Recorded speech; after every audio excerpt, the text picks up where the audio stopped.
De quoi tu parles? De quoi tu parles?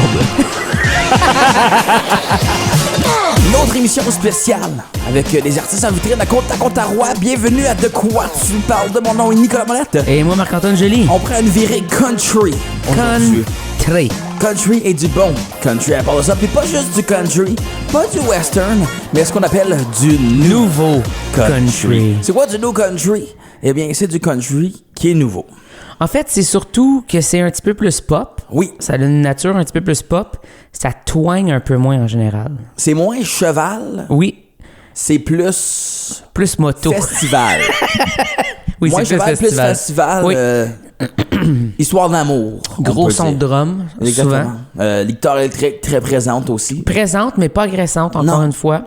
C'est très léché La musique country, c'est quand même très bien fait. Quand tu écoutes la valeur de production, c'est très bien fait. C'est très, très bien fait. La perfection est pas mal là à chaque point de vue, honnêtement. Les voix, c'est dans les plus belles voix que tu vas entendre. Puis je dis pas la plus belle voix nécessairement, mais la façon que c'est... Bon, là, il a donné un compliment au country. Il a fait, c'est doux, puis là, il arrive... Ouais. Moi, je flatte un peu le country, puis après ça, j'ai le fesse d'en face. Mais là, Jarry... Oui, très belle voix. Très belle voix. Oui. C'est une révélation pour plusieurs dans les dernières années. Oui. Elle qui a lancé son deuxième album. Exactement. Après, elle va sortir un autre EP un peu plus tard. Oui. Donc, elle qui fait une montée monstre en ce moment. Oui. Donc, plein de festivals, plein de spectacles. Puis là, on a la chance de l'avoir à Côte-à-Côte-à-Roi cette année pour qu'elle présente une vitrine, pour donner la chance aux diffuseurs d'avoir du country. Puis ça m'impressionne parce qu'il est tout le temps en full band. Oui. Et je l'ai rarement vu, ou en fait, moi, je l'ai jamais vu, peut-être qu'elle l'a fait, évidemment, là, mais je l'ai jamais vu en solo, en duo, peu importe, là, tu sais, à part pour une affaire d'acoustique, mais sinon, c'est tout le temps comme le gros paquet. Puis il y a une personne qui produit sa musique. Oui. Et dans un band qui est quand même assez connu. Oui. Le groupe qui chante « Ah ouais, embarque ma belle. » Le groupe Cain. N'importe où, Ouais. on va bûcher, tu vois, gueuler avec les loups, ouais. Je veux jamais t'entendre dire jamais. Jamais. OK. Toutes les années d'improvisation, c'est ça. C'était quand même long, ça. Oui, mais un cocu, c'est 30 secondes. Oui. Fait que t'as le temps d'avoir une... Moi, je vais présenter le gars qui s'appelle John Anthony Gagnon Robinette. C'est le nom le plus long Gagnon au monde. Robinette. Je te niaise pas. John Anthony, Oui. vrai nom. Oui. Robinet Gagnon. Gagnon Robinette. J'aime l'appeler Robinet. Ouais, non. Monsieur Évier. Mais il fait beaucoup... en fait, c'est pas mal lui qui fait tout le country francophone. Franco-canadien. Oui, exact. C'est quand même impressionnant. Oui, beaucoup. Il est très bon. Ouais. Il est bien fin pour Puis ça. c'est lui qui a réalisé justement le dernier album de Léa. De Léa. Donc, c'est du bon. Ouais. C'est du bonbon. Fait qu'on va découvrir plus sur Léa Jarry avec notre entrevue qu'on a faite avec elle en direct de cette salle ridonnée. Ridonné. De rideaux. Rempli de rideaux noirs. Contourné, périmétré. Oh! Connais Wow. ça, moi, ma maths en troisième. Hein? Périmètre. Côté plus côté plus côté plus côté plus côté plus côté plus côté plus côté plus côté. T'es dans plus quel côté. genre de salle? Je m'en allais vers... c'est quoi? Un heptagone? Pourquoi? Oui, pas? ok. Le fun. C'est un bon. décagone. Détagone. Déca? Je pense que c'est déca. Décagone. C'est 10. Moi, ça me tente plus. Mais on va parler avec Léa Jarry. Ça me tente.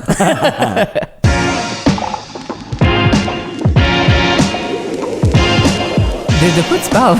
De quoi tu parles? Je peux commencer, hein, sinon. Non, mais non. Comment ça va, vous? Ça serait magique que l'invité commence. L'invité L'entrée. commence? L'invité devient l'interviewer. C'est mon rêve. C'est comme ça. C'est ton rêve, vas-y de bord. Alors, comment ça va, les gars, aujourd'hui? Ça va bien, toi? Ouais, ça va très bien. Qu'est-ce que vous avez mangé au déjeuner? J'ai mangé un gruau. Moi, j'ai mangé rien. Ça, c'est triste. Ça va pas. Non, je Non, sais. puis on n'est même pas à la fin du mois, fait que... C'est ça l'affaire. C'est pas une Tu m'as question rien mangé, j'ai économique. été direct au dîner. Ben, Café. Café et dîner. OK. C'est ça. Vous, madame, votre déjeuner? Moi, madame, j'ai mangé un gruyot comme toi. Ouais, c'est ça, vous voyez C'est pas vrai, une c'est vrai, matrice, vous avez exact. raison. Oui. J'ai mangé un beau petit gruyot avec des bleuets. Écoute, les bleuets, 2 pour 4 piastres au métro cette semaine. Wow! Ça vaut le détour. Étais-tu bon, par Et exemple? ils sont vraiment Ok, bons, parce là. que des fois, tu sais, en spécial... Non, c'était pas une affaire de genre sont ordinaires, on va les mettre en spécial. Ok. Cependant, en arrivant ici, on est allé au Subway. Oui. OK. On a tout eu un biscuit gratuit. Oh, OK. wow! Puis on a compris quand on a croqué dans le biscuit pourquoi il avait été gratuit. Ah. Il était fait de 2-3 jours passés. Il était un petit peu raide. T'es raide, c'est bon. Tu sais, t'es comme, tu sais, ma carrière d'artiste, je viens d'avoir le summum, le Subway, des macadam gratos pour la vie. Non, juste du manger périmé. Ouais. Mais là, t'es en vitrine. On t'en compte à Contarois. Oui. Léa Géry, bonjour. Oui. On va Bonjour. t'introduire. Ça va bien? Ça va super bien. En vitrine, t'as une vitrine du country. Le monde mange du country récemment. Les dernières années, il y a... Grosse vague. Ça explose vraiment le country. Ouais. Tu sens-tu l'explosion du country? Ça doit. Ah, je sens l'explosion du country. Là, on est parti sa bouffe, fait que je pense au muffin explosion de fruits du Tim. Ça ressemble à ça au niveau du country. non, vraiment, je sens un grand engouement, puis c'est comme le fun parce que je suis tombée au bon moment. Mais tu sais, moi, quand j'ai commencé à faire mes tunes, ben je veux dire, j'écris des chansons depuis que je suis toute petite, mais quand j'ai vraiment pris en main le projet de sortir mes chansons, je sentais pas là, l'engouement à ce moment-là. On parle de 2017-2018. Puis finalement, ça a comme tombé du ciel que c'est un bon moment pour faire ce genre de musique-là qui est devenu super populaire. Mais en fait, c'est un style de musique qui est populaire depuis toujours au Québec. En tout cas, en région, ça a toujours été super fort. Absolument. C'est un style qui vend beaucoup de billets, d'albums. Les festivals, c'est fou là, de country. Là. Oui, On passe à fou. Saint-Tite. Ben c'est ça, c'est full house. Il y a du monde, ça n'a pas de bon sens. Fait que là, j'ai l'impression que ça s'est juste transféré en ville, puis dans les médias. Fait que c'est super. Puis toi, est-ce que tu as toujours eu cet amour-là du country depuis que tu es tout jeune? C'est-tu quelque chose qui a toujours été comme... Est-ce que tu as grandi avec ça, en fait? Pas du tout. Moi, j'ai 2 parents. J'ai une mère qui est française. Mon père vient de la banlieue de Québec. Ils écoutaient tous les deux plein de musique à la maison. J'ai baigné dans des styles de musique super éclectiques. On passait de Daniel Bélanger à genre des System of a Down, en passant par du jazz avec un petit Linda Lemay sur le side. Tu sais, c'était vraiment comme ça avait aucun rapport. Tout sauf du country. Il y avait absolument pas de country chez nous. Mes parents connaissaient pas ça. Puis, à un moment donné, je suis revenue de l'école du secondaire 3, 4. Puis là, je changeais les postes de la TV pour me rendre au 12 pour écouter les Simpsons. Oui. Et absolument. Absolument. Oui. Et au 13, c'était CMT, donc un poste de musique country. Puis je suis tombée en descendant pour me rendre aux Simpsons sur un clip de Carrie Underwood, Jesus Take the Wheel. Puis je me rappelle encore de ce moment-là, j'étais debout devant la TV, puis j'étais comme, qu'est-ce que c'est ça? Genre, c'est venu me chercher les harmonies vocales, les instruments. Tu sais, je pouvais même pas nommer, voici du banjo. C'est comme, c'est venu vraiment me parler, me chercher. Sont suivis de nombreuses heures de téléchargement illégal sur LimeWire. Ah oui, le fameux LimeWire. Sur l'ordi familial. Comme donner un virus pour la musique sur iPod. Puis là, j'étais comme toi, tu raccroches parce que j'ai besoin d'Internet. Fait que c'est parti de là vraiment de Carrie. Après ça, j'ai découvert plein d'autres artistes. Puis voilà, c'était vraiment un coup de cœur.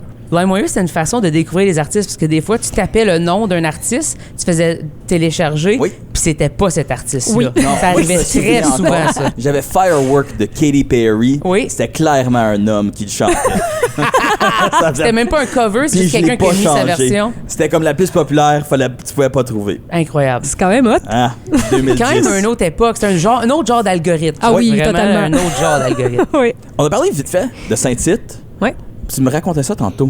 Oui, bien, quelques années passées, tu as fait comme une vidéo, une performance capturée là, en vidéo qu'on appelle.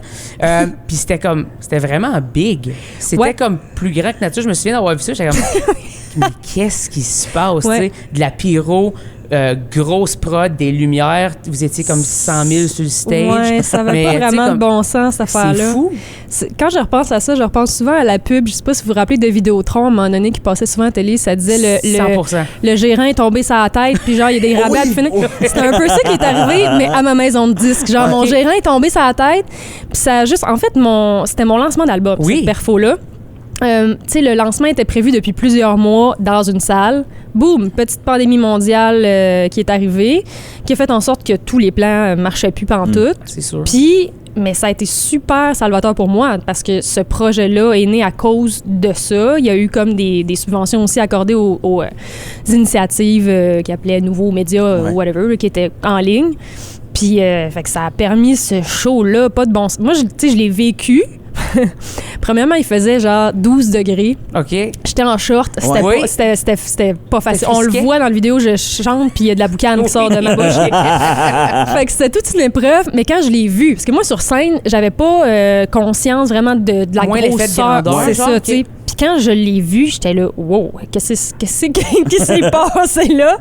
Fait que c'est malade, c'est vraiment Ça sonnait bien aussi. C'est un show super bien rodé. Je me souviens d'avoir vu ça, j'étais comme wow.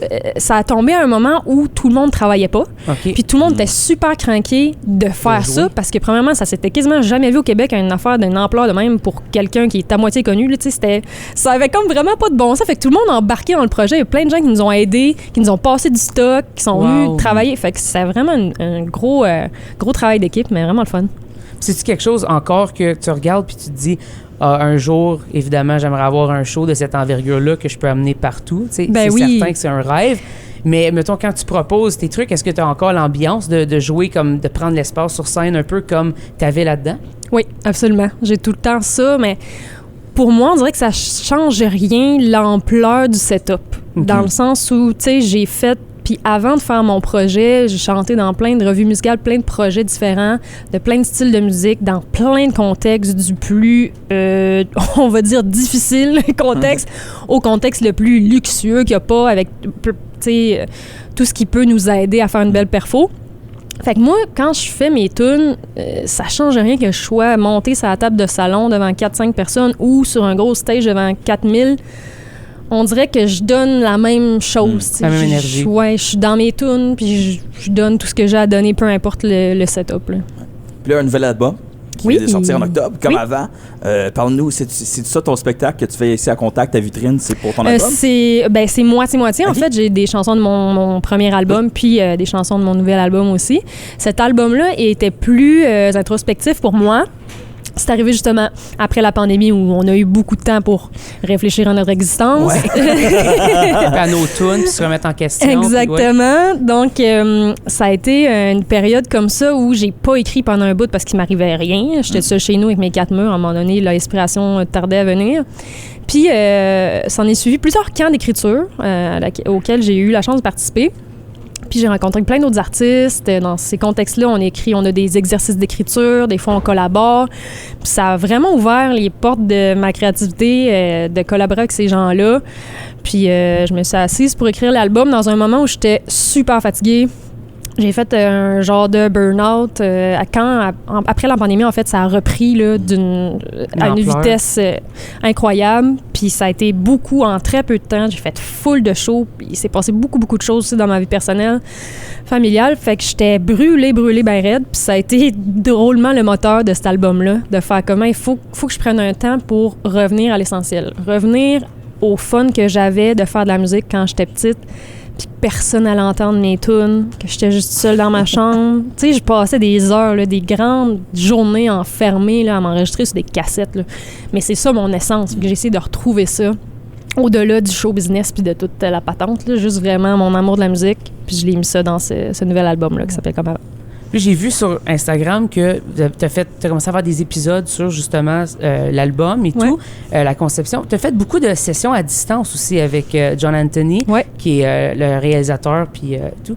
C'était comment de travailler à distance comme ça pour faire des voix, pour faire tout? Ben en fait, ça c'est évidemment que ça a commencé pour mon premier album, vu qu'on a été obligé de le faire parce qu'on ne pouvait pas être ensemble à cause de la pandémie. Puis on a trouvé comme notre façon de travailler ensemble dans ce contexte-là. Tu sais, on a fait quand même quelques sessions ensemble physiquement pour mon dernier album parce qu'on en avait le droit, mais moi j'ai fait toutes mes voix chez nous dans mon petit studio, tu sais, j'ai mon setup que j'avais monté pendant la pandémie, fait que ça me permet juste d'avoir plus de temps pour faire les affaires comme je veux, tu sais, je suis super perfectionniste, fait que je peux le reprendre là, c'est juste ma voisine d'en dessous qui en paye le prix, mais mais je peux reprendre 92 fois la phrase si je suis pas contente, tu sais, puis aussi me laisser aller plus dans l'émotion parce que je suis pas avec personne, je suis toute seule dans mon safe space. Fait qu'on a appris à travailler comme ça un peu à distance, puis j'ai filmé quelques bouts pour pouvoir partager ça avec les gens. Oui, c'est vraiment cool. Puis on s'entend comme ta voisine d'en bas, voisin d'en pas entendre la voix de Léa, c'est quand même agréable. Il y a des pires personnes Il y à aurait entendre. des pires personnes à entendre, c'est ça, exactement. Je te dirais que ça serait la majorité du monde. Mettons, toi... Moi, ça serait l'enfer. Exactement, Moi, c'est je ça. suis plus là dans une semaine. Sors, chum. Même si tu payes, Non, je suis le proprio, puis je suis sorti. Il faut que tu t'en ailles. J'ai une question bizarre pour toi. Vas-y. C'est-tu déjà googlé? Ben oui, je me google tout souvent. OK. Sais-tu c'est quoi la deuxième affaire qui sort? Oui, c'est ça que je veux parler. Léa Jarry conjoint. Oui. Je trouve ça Incroyable. hilarant. C'est ça la deuxième affaire. C'est aussi un compliment. Oui, un peu quand même. weird. Mais moi, je le prends. Ça, c'est l'Internet Moi, aussi. je le prends, c'est des messieurs de 50 ans qui voient ça et sont comme, hey, tu sais, célibataire, C'est la sûr. jeune. C'est sûr. En bas de 50 ans, ils font juste m'adder sur Instagram. Tu Oui. comprends? Ils me googlent pas les Henry conjoints. là. Mais écoute, je n'ai pas de conjoint si c'était ta question bizarre. Mais c'est comme... c'est une période où, tu sais, j'ai tellement travaillé sur ma musique, j'ai tellement été focus là-dessus que le reste, on est couple, j'imagine. Mais ça va faire un 3e album. Évidemment, tu joues souvent en spectacle, tu fais la tournée un peu partout. De faire un spectacle en salle, faire un spectacle en festival, pour toi, est-ce que ça change vraiment un peu ton setlist, la façon de faire? Parce que je sais que tu fais beaucoup de festivals aussi. Ouais. Fait que c'est un peu comment que tu fais ça dans une vitrine aussi, tu sais?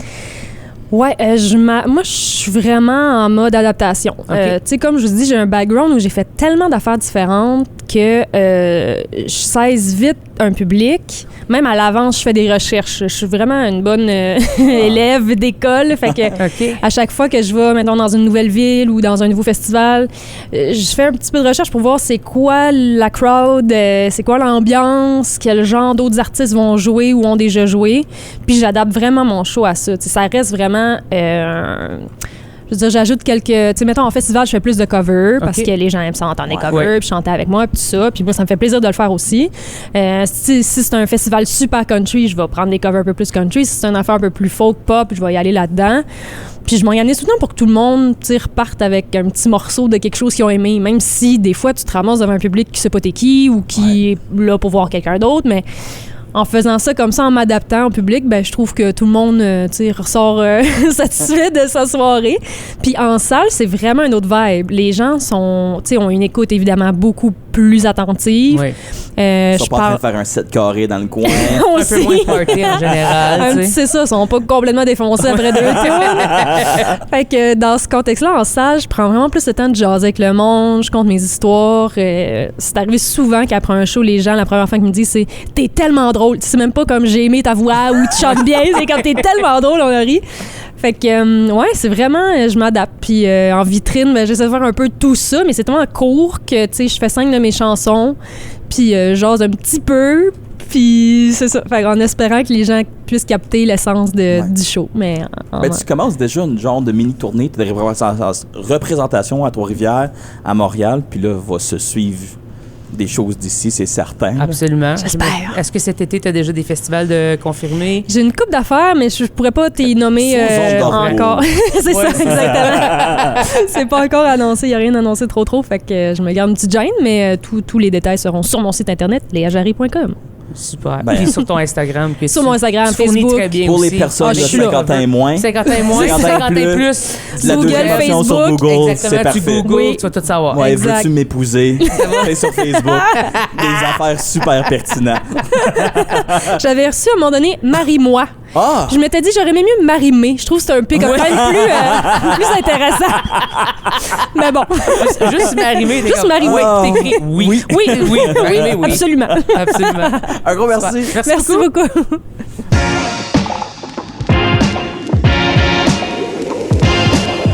De quoi tu parles? De quoi tu parles? On a eu la bonne nouvelle du siècle pour des personnes. Léa Jarry, conjoint, n'est pas. Il n'y en a pas. C'est drôle, C'est Google. bizarre quand même. Moi, j'ai jamais googlé C'est un mon nom, mais compliment. personne le Google, fait que je devrais être correct. T'as jamais googlé ton nom? Ben oui, mais pas. Je pense qu'il n'y a pas assez de suggestions, Ah, fait qu'il y en ouais. a pas. Moi, quand je google mon nom, c'est un monsieur qui semble avoir une grosse carrière d'affaires OK? au Texas. Au Texas. Puis son nom, c'est Nicolas, Nicolas. écrit comme toi. Oui. Monette. Oui, exactement. Au Texas. Au Texas. Ouais. Ils doivent massacrer son nom. Ouais, mais Nicholas Monetti, peut-être. Oh, Monetti. Moi, j'étais allé une fois jouer au hockey OK. quand j'étais plus jeune avec les Castors de Clarence Creek pour le monde dans la Sourdarien. Oui. Puis on avait été à un tournoi, je crois, dans le coin de Rigaud. Rigaud, oui. Puis après, ils ont vu qu'on était une équipe ontarienne. Oui. On était, je pense, 2 anglophones sur l'équipe. Oui. Puis on dit, quelle brillante idée, ils viennent de l'Ontario. On va tous dire leur nom en anglais. Fait que moi, je me suis fait présenter. Numéro 15, Nicholas Monetti. C'est incroyable. Puis là, j'ai sorti à travers de la boucane. Mon frère, quand il jouait, s'est déjà fait appeler Simon Igley. Igley. Jolly. Nope. Ah. Igley. En plus, Jolly Roger, c'est comme quelque chose. Oui, je sais. Puis Jolly, c'était un beau moment. C'est pas loin de le mot Jolly, là. Tu rajoutes un L, puis t'es là. Ouais, t'es vraiment pas loin de ça. C'est quoi, Marc-Antoine? Mark Anthony Jolie. Non, mais tu sais pas Anthony, ils font Marc-Antoine. Non, ils disent Mark Anthony. 100%. C'est pas l'amant de Cléopâtre, ça? C'est surtout un gars qui chantait des tunes, hein, Mark Anthony. C'était l'amant de J-Lo. C'est ça? Oui. Ben, pas suivi ça. Mais début 2000. Oh, mais ouais, Mark non. Anthony, c'est aussi avec Cléopâtre. J'ai pas la référence. Non. Chum, faut t'écouter le film. Ouais? C'est un très bon C'est film. un bon film? J'ai jamais écouté ce film-là. C'est un des classiques du cinéma. OK. Tu vois, Cléopâtre. je devrais l'avoir écouté. Ben Parce oui. que j'aime beaucoup le cinéma, mais Ben là, l'émission finit. j'ai manqué ça. Oui. Fait que. On s'en va voir ça? On se met à table. Puis on ouvre le VHS parce que ça va être ça. Il faut m'a l'écouter. sortir le stylo bic, m'a le mettre, m'a le tourner. Toi, le... Moi, j'ai pas le VCR qui fait à retourner dans le temps. Là. Non. Oh non, c'est ça. Non. C'est à mitaine. Moi, la grosse question que j'avais pour Léa, puis j'ai pas demandé, OK?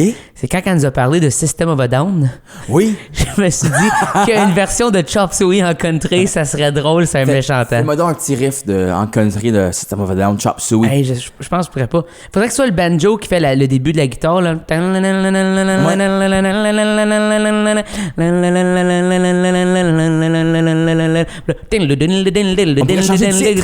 C'est plus Chop Suey, c'est quelque chose de plus country. Mais c'est surtout Fais vos lards. Fais vos lards, Léa Jarry, sur une plateforme près de chez vous en 2025. 2025, Ouais. on lui donne du temps. Un an. C'est bon. Ah ouais, Robinet, mets-toi là-dessus. Mets-toi là-dessus, John Anthony.